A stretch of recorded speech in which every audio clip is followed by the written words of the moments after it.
McClough. I think I've mispronounced welcome backwards. This is Louis Brandmeier. I am one of your awesome hosts for Clever Orbits. We have with us Tyler Brandmeier and Richard Futrell. How are you guys doing? Acceptable. I'm great. Fantastic. Well, we are here today to discuss, what is the name of this episode? Vaulting Ambition. Vaulting Ambition, that's right. I liked it because it was a really good title, and it's actually from a quote from Macbeth. There's a lot of references and ideas related to Macbeth that you get in this episode that are really cool that Frank will probably be on a separate podcast to explain. So we've got that, unless one of you guys has all that market cornered. But I loved this episode. It was fun. It was entertaining.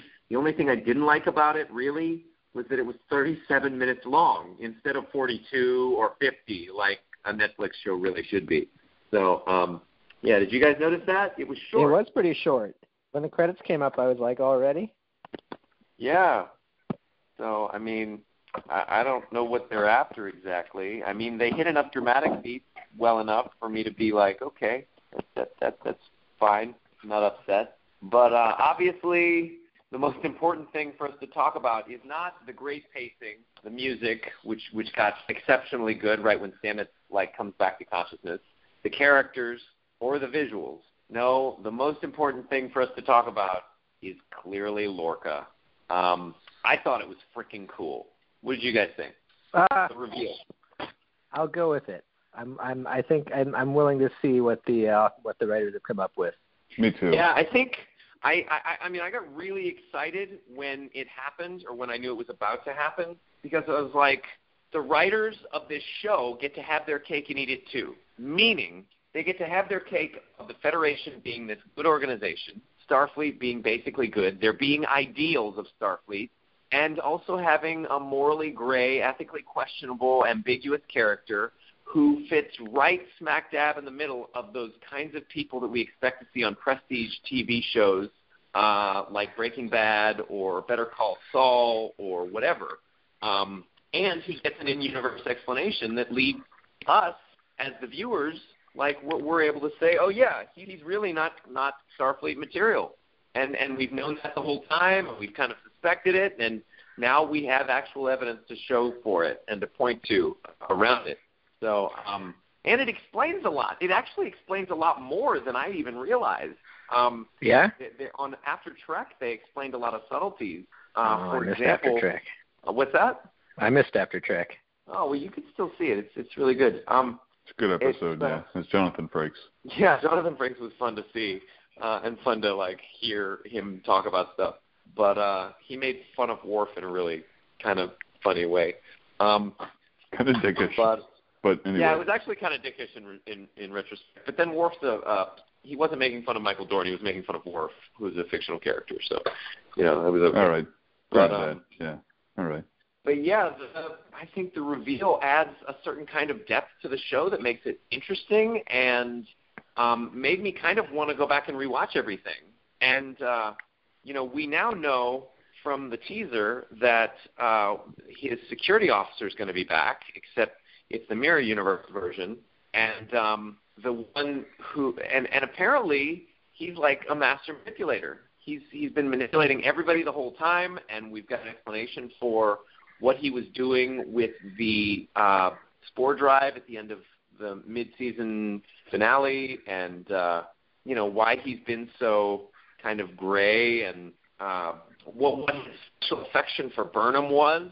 You noticed in the shuttle he put his hand on her knee, which is a very kind of familiar move, even for a captain. Like I could understand the shoulder or the arm or something, but the knee is really close to intimate territory. Except they kind of shoehorned that in this episode. They didn't really have indications of him being attracted to her per se. I mean, they had indications of him having a special affection for her. But yeah. Yeah, go ahead, Richard. I mean, I can't help but feel like this sort of takes away from the complexity in that, before we had this question of how could such a messed up person come out of the Federation? And now the answer is just, oh yeah, they come out of the universe where everyone be. So it turns out there's nothing about the Federation that makes people good, I guess. It's just something about the quantum signature or resonance or whatever. I was disappointed by that too. I also don't think it's as simple as the universe. I think it has something to do with so it's this interesting mixture of cultural forces. The Giorgio talks about, and this is skipping a little ahead, but like what makes everybody evil in the mirror universe is they've exterminated certain delusions and destructive ideals, like equality and freedom.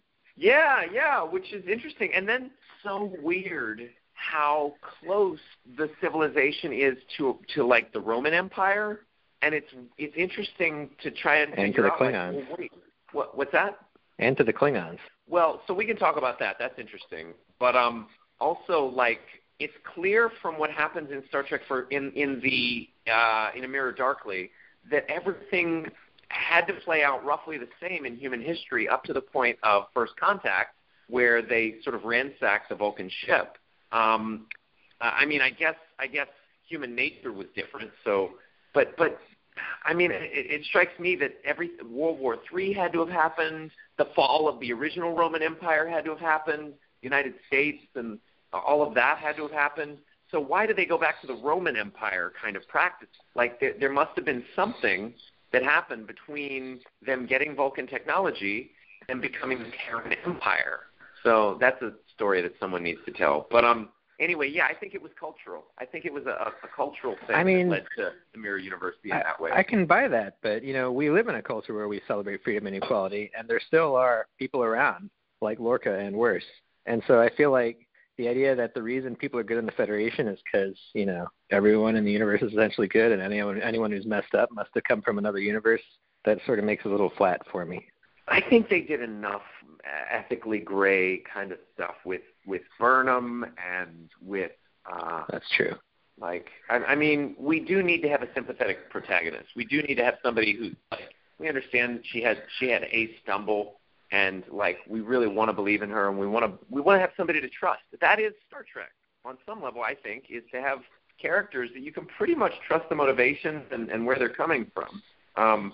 If you can't, then it is something different. It is like weirdly proto-Breaking Bad-ish. And, I mean, that's good for TV, but is that really Star Trek? I don't know. Yeah, maybe. That's fair. I mean, my other question about Lorca is, what is his plan? Like, couldn't he have come up with a simpler plan than this incredibly complex thing he just executed? Is this really, like, that he really thought this was his best bet? It's almost like comic book level of contortion in the plan. Was he like, I'm going to go into this other universe and fight a war with the Klingons and use that as an excuse to develop this technology that will allow me to travel back into the other universe where I'll now then be able to sneak into the palace by saying that by putting Michael Burnham in a position where such that she gets summoned to the it's just a really complicated plan. Huh. Well, I mean, so one imagines that he, and this is just my theory, right? One imagines that he did his coup. The Buran was lost, or his attempted coup, and the Buran was lost, and I guess he knew about the regular, like our universe, and at that point, he found a way over here, which we don't know how that worked, because he clearly didn't go insane, like the interface, and he didn't transport over, and then. Yeah, I guess it is kind of convoluted. Like, why would he come over to this universe just to get new technology or whatever? I don't really know. It's a good question. Maybe he got stuck in our universe, and this is, like, his best way of getting himself back. Huh. Yeah, that much makes sense. He definitely needed a way back, his best way back. I wonder if that means we're going to meet Good Lorca. That would be cool. Maybe Good Lorca's, like, stuck in somewhere. Like, maybe he's in an agonizer booth somewhere.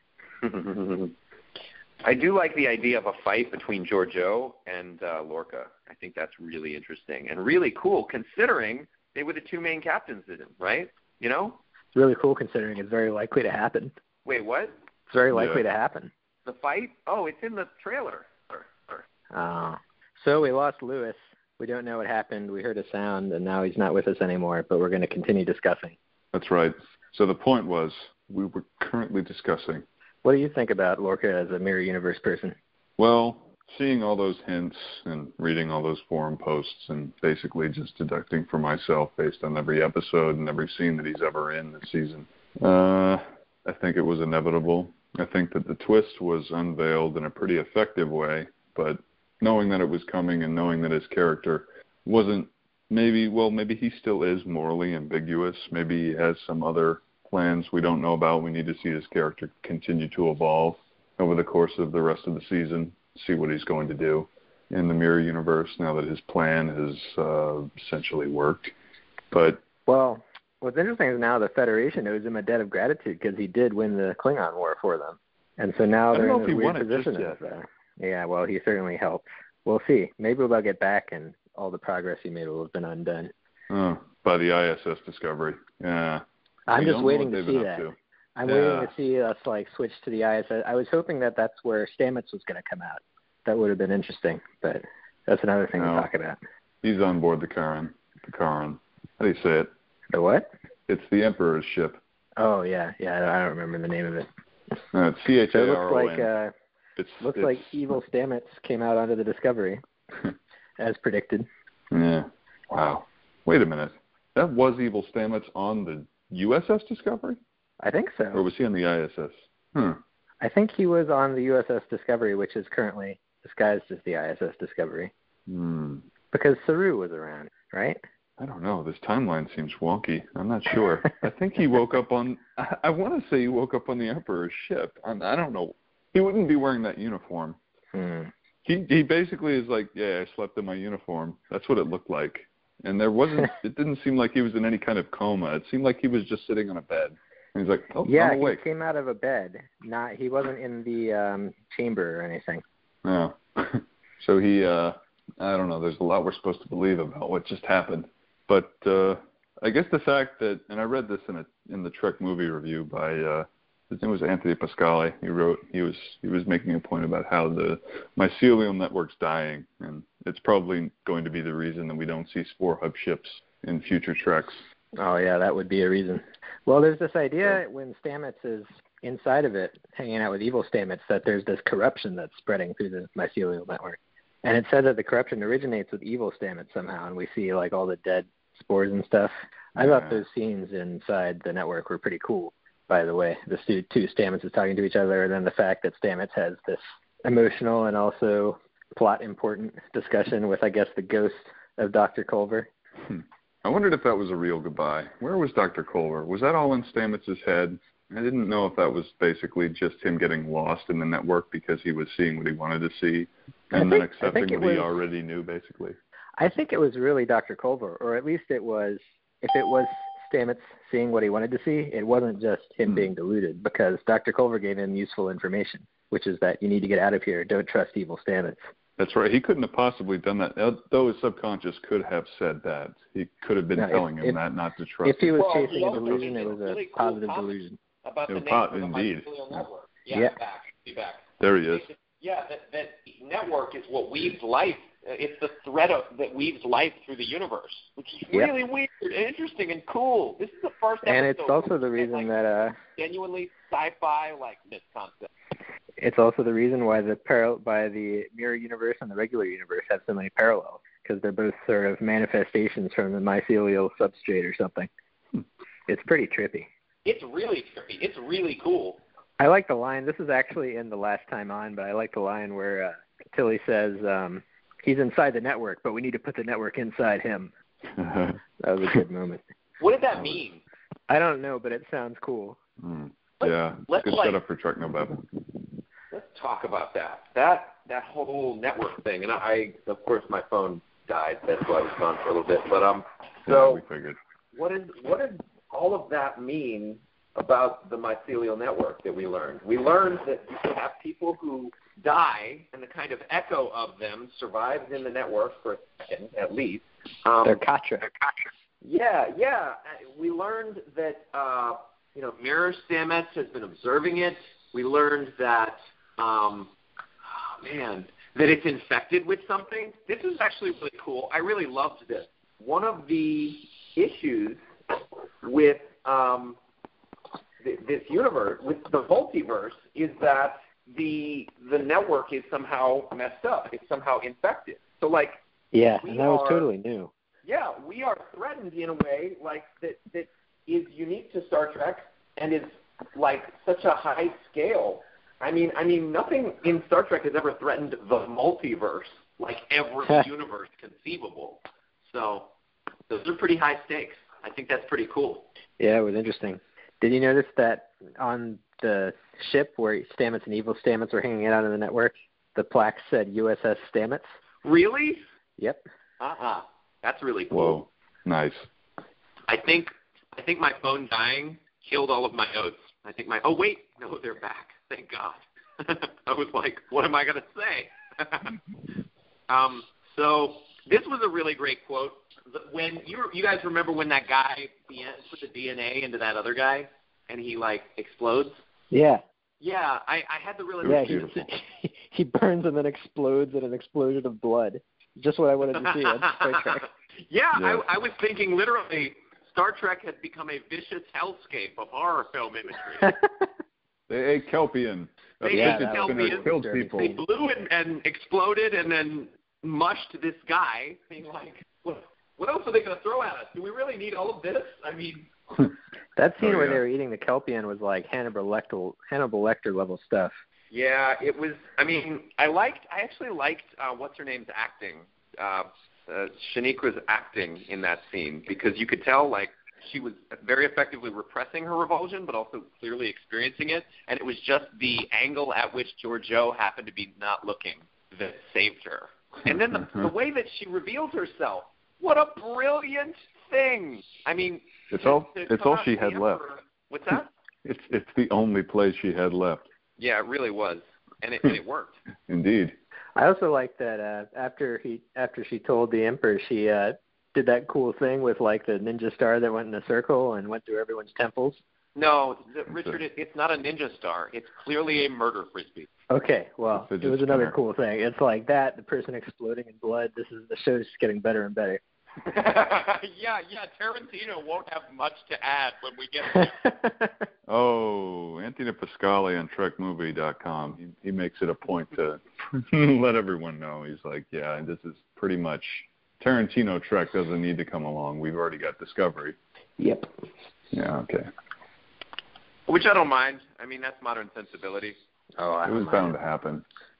It's quite entertaining. I also think this episode is really great, and here's part of why. I mean, you get the Lorca reveal, which was sufficiently. I mean, everybody was kind of certain about the Tyler Vox thing, but the Lorca thing, nobody was really that certain of, and there wasn't any real definitive evidence. So, like, the experience of it was great, and the moments. I mean, the moments of like flashback where they show you everything. I was like, yeah, thanks. I appreciate that. That's helpful. I didn't feel like I was being treated as dumb. I felt like they're just, wanting us to realize along with Burnham, because Burnham was putting it all together in those moments. So it was like, oh, okay, so this is kind of a natural way of doing that. I think the mycelial network, when it says when Mirror Stamets says it knows what's familiar to you and is trying to make you feel at home. I love that idea because it implies panpsychism. The universe, or at least mycelial network, is conscious and it has intentions and will. And Frank and I were actually talking about this after we watched the episode last night, or right before.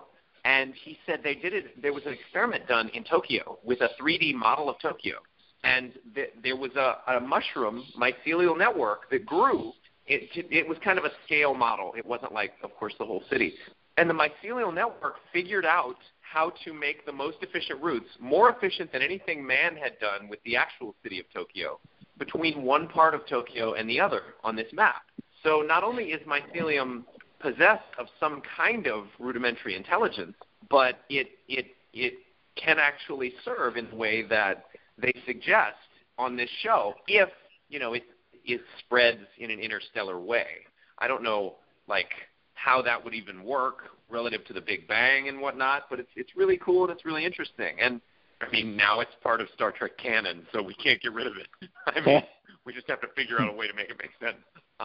But Yeah, I thought that was really cool, just that whole angle and the fact that there's this living aspect to the universe, and nothing is ever gone, Culver's. We're never lost, something like that, because we're part of this vast whole. I mean, that's kind of new agey and interesting, and I like that. Yeah. Maybe the nexus is a region in the mycelial network.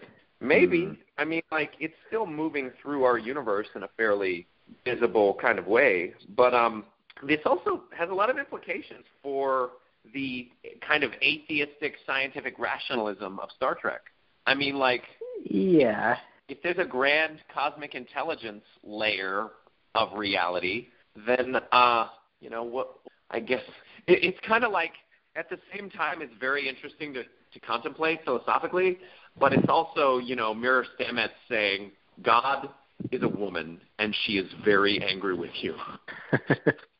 I thought that was the part good. where he was kidding with it. Yeah. But, you know, I mean, if it's in a universe where they use science to discover that there's this network that goes between universes and connects consciousnesses, that's not supernatural anymore if they discovered it with science. It's just we discovered something with science that corresponds to ideas we previously had supernaturally. Yeah, that makes sense. So I don't think of it as like mysticism. It has similar ideas to current mysticism, but in this universe, they're not mystical about it. They've discovered it with science. And as Tilly said, that's fucking what's cool. Going on. Yeah, I agree with Tilly. And it gives you an all-access pass to thousands of hours worth of content. Basically, the mycelial network is one very long, intricate, complicated metaphor for CBS All Access. I think it's true. I think they might have started with CBS All Access and tried to figure out the coolest thing to stand for it. I mean, the mirror universe is where HBO shows come from. Maybe I could see that. That'd be funny. That's Game of Thrones, yeah. Clearly, Game of Thrones. Yeah, this is the closest Star Trek has gotten to Game of Thrones. I mean, look how many people died in this episode. Very casual. Yeah. I did like that there was an Imperial Council. I thought that was interesting. Was. She doesn't just rule by fiat and alone. Then they got wrecked. Except for that one guy who's now the governor of Andor.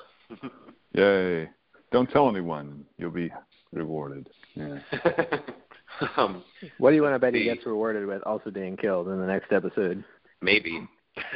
I don't know, though, but Georgiou is making a big deal about how she's a woman of honor. Yeah, which is weird, right? Honorable, I think. Yeah. Yeah? Why does she care about being honorable? It doesn't seem like a because it doesn't make you an effective leader if people can't trust your word, because then they don't know that you're going to cash out on any rewards you promise to them, so they're not going to work for you. This is sort of an issue I have with the whole mirror universe idea. Like, to succeed in this universe, you'd have to actually be pretty virtuous, because you'd have to create an environment that, you know, where you can lead people and create a framework where they can prosper, because that's how you create the most stable kind of empire, right? Yeah, so all this stuff about treachery and, like, et cetera, it has to be underlined by some kind of virtue ethics or something. Yeah, I mean, just because that makes you a more effective ruler. Yeah, I don't even think it is as much about being evil in the mirror universe as being expedient or being practical, right? Like, in a context where we are afraid, like maybe that's all that needed to be in place for humanity to develop in a certain way in the mirror universe. Like, they're just a little bit more attuned to fear than we are, and their fear motivates them to take actions aligned with it, like dominating and controlling and, like, extending an empire, because they don't want to be attacked or controlled themselves, and they feel like that's the only reasonable alternative.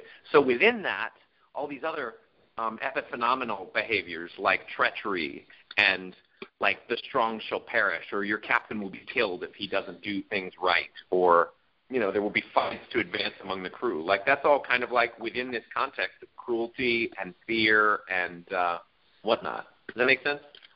It makes sense. I just don't know if I quite buy that psychologically, because in terms of personality psychology, authoritarian attitudes are not associated with fear, which is neuroticism. They're associated with aversion to disorder. They're associated with orderliness and conscientiousness. Well, that's interesting. So if you look if I ever write a television show, I'm going to have a clinical psychologist on staff. Well, apparently, I've heard that Gene Roddenberry actually, when he was writing some of the original episodes of the original series, consulted the DSM diagnostic manual to get ideas. Like the DSM-1 or something? That was DSM-3, I guess, back then. Oh, okay. For those who are listening, the Diagnostic and Statistical Manual of Psychological Disorders is what we're referring to. So I liked the ISS Charon.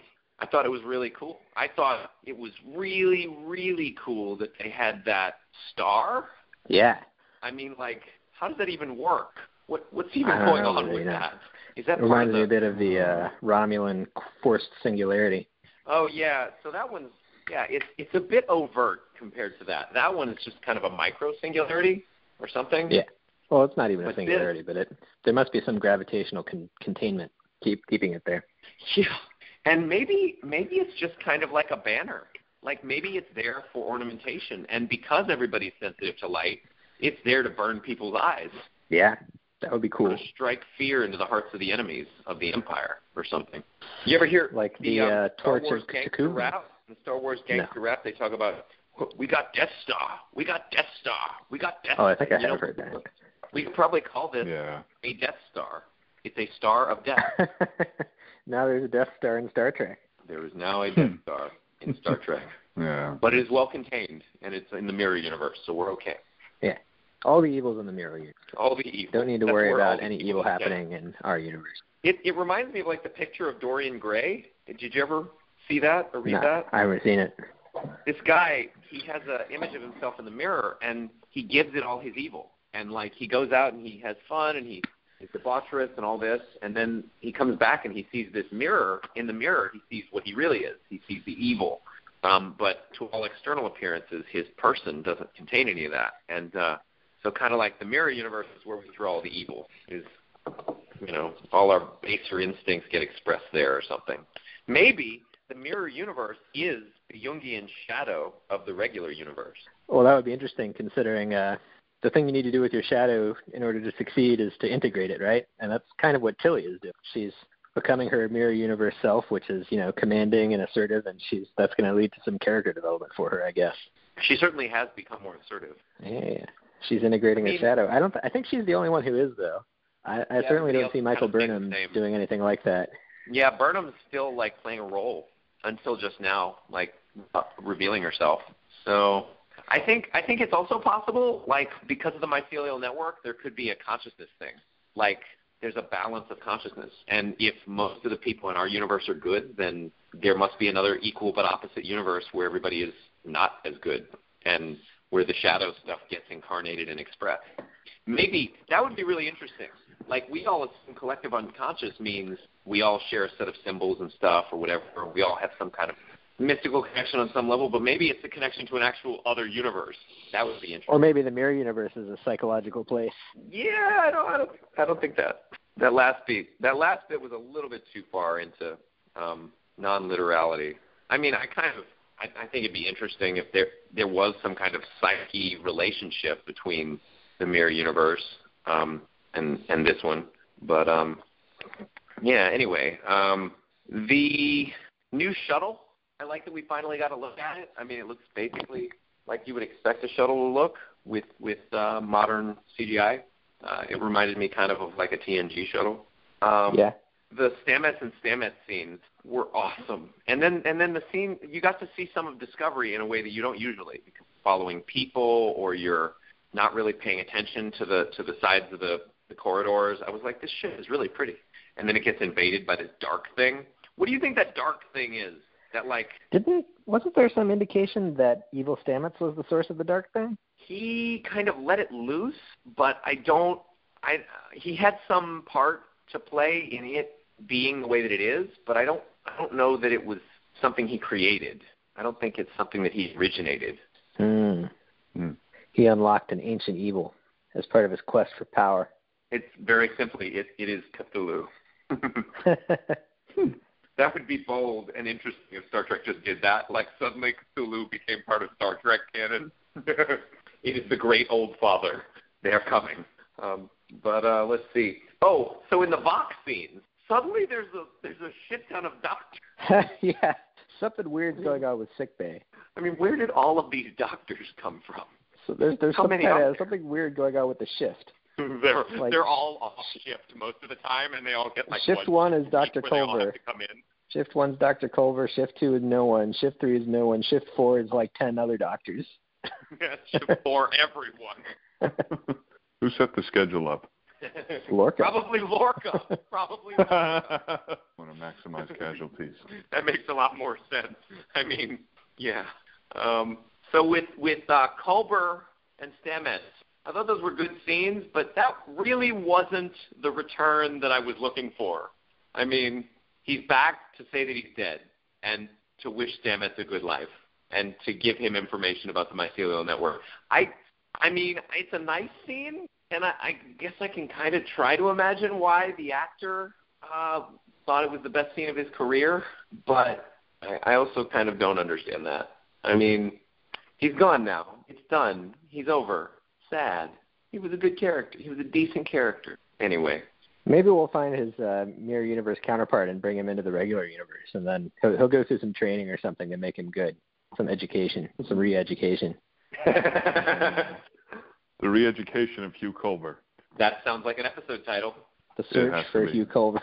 That could be a movie. Search. Oh. I definitely don't want to watch a feature-length version of that, or a feature-quality version of that. However, what I noticed about this episode is it reminded me of a movie. I felt like I was watching a movie. It was really well done to the extent of it feeling like a movie.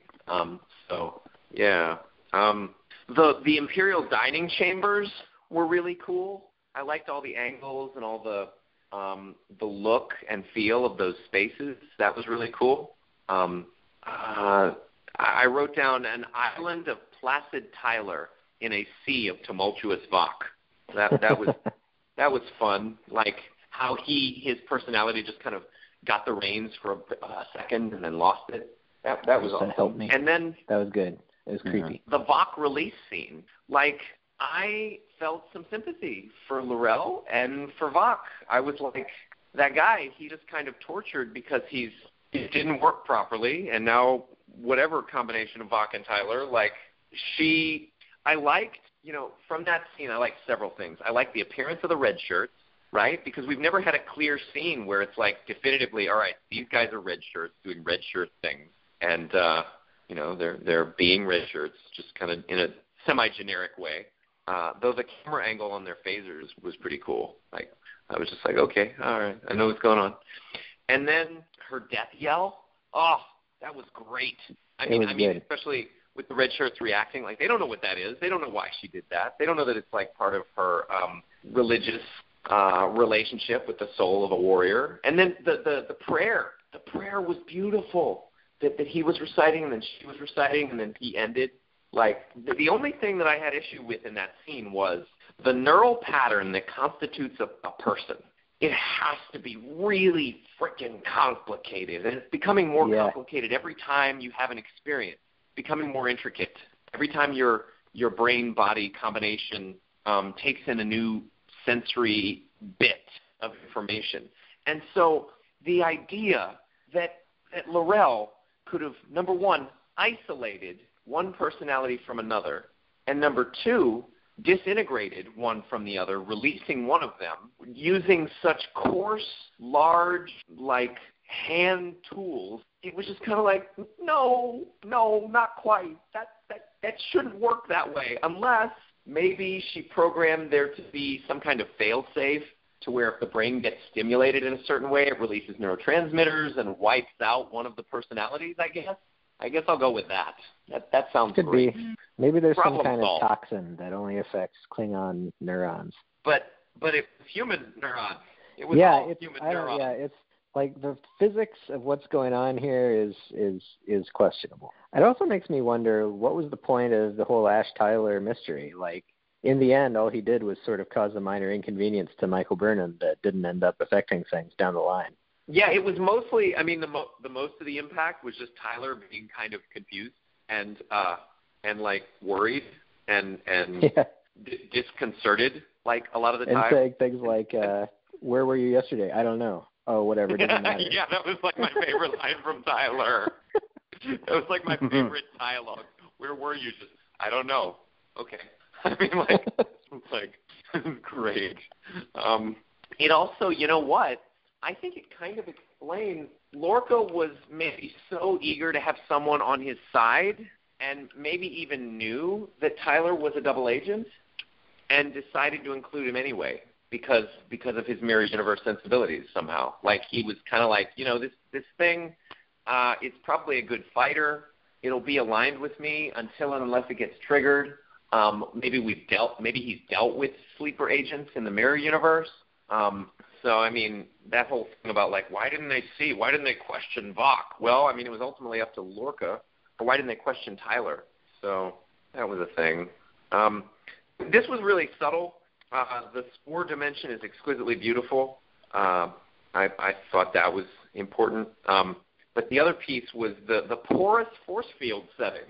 You know how Saru walks up to the force field and he, like, shoves a plate of food through it? I've never seen that anywhere on Star Trek, ever. And so maybe they're using certain kind of force field setting or technology where you can, like, open a brief hole in it. So that was cool. I thought Vaulting Ambition was a great title for the salvation and rescue of all the universes. Like, that really is a vaulting ambition. You're aiming really high. You're trying to do that. And apparently Stamets is the savior of all of Star Trek. Which I don't quite mind that. I think that's pretty cool, actually, if it ends up the case. And then the sensitivity to light was also interesting. There's a relationship between that and Macbeth that Frank can tell us more about next week or whenever he hangs out with us next. But, they're more sensitive to light. Oh, that explains why the Discovery is so dark all the time. Yep. Maybe in the next season we're going to go back to regular TV, even lighting. Mm-hmm. Anyway, that's my 2 cents about this episode. I liked it. I actually really can't wait to watch it again, even though I've seen it twice, because it was entertaining. It was fun. It was well written. It was pretty. Anyway, back to you guys. So do you think there might be other... Any more issues or, like, curiosities, things that you liked? Let me look at my notes. I like that Culver tells Stamets if you don't focus on the task at hand, you'll get lost and never escape, because that's good advice in general. That's true even when you're not trapped in the mycelial network. I was curious what was going to happen with Mirror Stamets. I liked that we first saw him. I liked that the viewers thought that was our Stamets, and then turns out it's not. Bum, bum, bum. I want there to be a confrontation between our Stamets and Mirror Stamets. I think that would be interesting. Well, I think it's completely impossible. There's absolutely no way they're going to end up fighting inside the mycelial network. Well, not in the network, no, but, like, now that they're back in their universe. Maybe they'll end up being caught, like, fighting forever between dimensions, like in the alternative factor. I was just thinking of that episode. Yeah. Speaking of which... But instead they just try to outsnort each other. Is what's going on in the alternative factor, could that have to do with the mirror universe? No, Richard, that episode doesn't have anything to do with anything. Oh. I mean, I'm sorry. Maybe it does. It's just I consider that episode to be so bad that it's it's stricken from the canon. Let's pretend that didn't happen. It was an episode mostly about how badly done Lazarus' facial hair was. Oh. I mean, it's really interesting to try to figure out the interrelationship between those dimensions and this dimension and the mycelial network and all of it. Like, curious. To the point where I hang up my hat and I say, all right, I'm probably done here. You guys can take the ball if you want, but that's fine. I think I think this isn't our mirror universe. And what I mean by that is, like, it's got a lot of the same problems that that the regular universe has from the perspective of canon and the development of a lot of the technology. And so when I look at it, it's like I don't think this is really our universe, or the one that we see in the rest of the original series, Deep Space Nine, etc. Like maybe it's a completely different universe. It's possible. Yeah. It could be their explanation for why everything looks the way it does. Yeah. So anyway, well, in conclusion, this episode was really entertaining. I give it a 9.5 4 out of 10. 8.5 out of 10. Yeah, what was missing? What did you not like that had it? The Lorca plot point. Although it was well done and the episode was entertaining, I'm not the biggest fan of that plot point. I'm looking forward to seeing what they do with it. Yeah, I agree with that. How about you, Lieutenant Not Ash Tyler? Well, I give it a lightning fast out of pacing. Why must you always use these abstract metaphors? I give it a buck out of Tyler. That was even better. I mean, worse. All right, well, I guess that's it. We're going to leave it there. All right. So what we've got. Thanks for listening. We've got next is What's Past is prologue, then The War Without, The War Within, and finally, Will You Take My Hand? ? So 2 of these titles are not like the other. On that note, you guys are great. It's been fun, and I can't wait to see you all on the next podcast. I don't remember how to say welcome backwards, so I'm just going to say good night. You know what? I can't actually stop the recording. Oh, no. Because I got dropped out. Oh, no. So when we all sign out, is it going to get saved, or is it just going to keep recording forever with nothing new input? Oh no! This isn't the first time you've dropped out. Let's see.